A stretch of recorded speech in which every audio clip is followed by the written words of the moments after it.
Hey guys, Jerry here with Land Shipper Studio.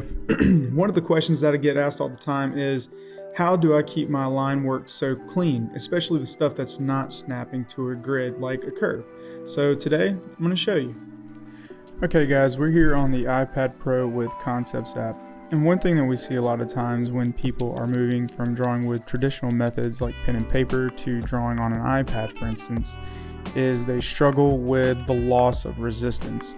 And what I mean by that is when you are drawing on paper, you have a little bit of a resistance due to the grain of the paper versus drawing directly on glass like iPad. And if you're like me and you hadn't had the chance to use one of the screen covers like Paperlike, you're just drawing directly on top of the glass. And a lot of the times what I see is line work coming out a little bit more like this for people not so used to it. So I'm going to show you a couple ways real quick to clean up that line work.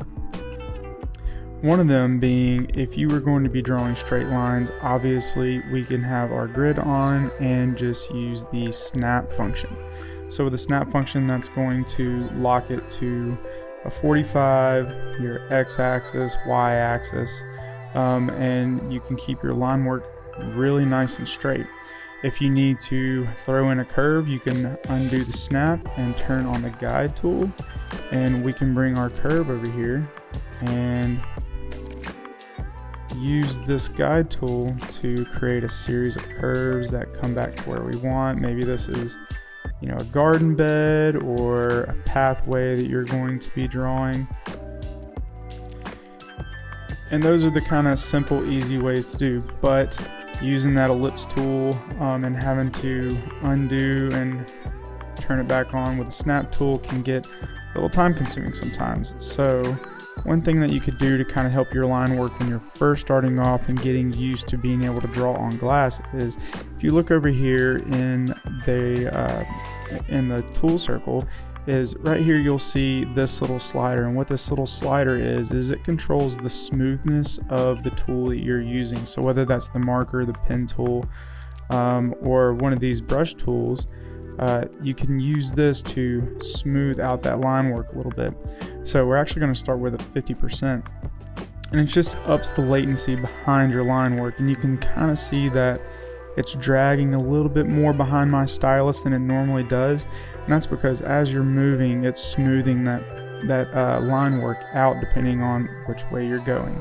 So, and as you become more confident with your line work and your drawing, you can turn that down a little bit more, and a little bit more, until you get to a point where you don't feel like you really need it anymore. And this works with things outside of just drawing simple line work. When I first started hand labeling and drawing and writing on the iPad, my writing was bad. And it's cleaned up a lot since then, but one thing that you could do, even when doing things like hand lettering, you can up that latency just a little bit and it will smooth that out for you, but not really affect your typical flow of writing. So as you can see, ConceptsApp's already got it baked into where they give us a nice easy way to be able to create nice smooth line work right off the bat, and give you that little bit of confidence that you might be lacking when you first start off with digital drawing. So yeah, if you guys have any questions or anything else that you want to learn about, let us know. Hope this helps.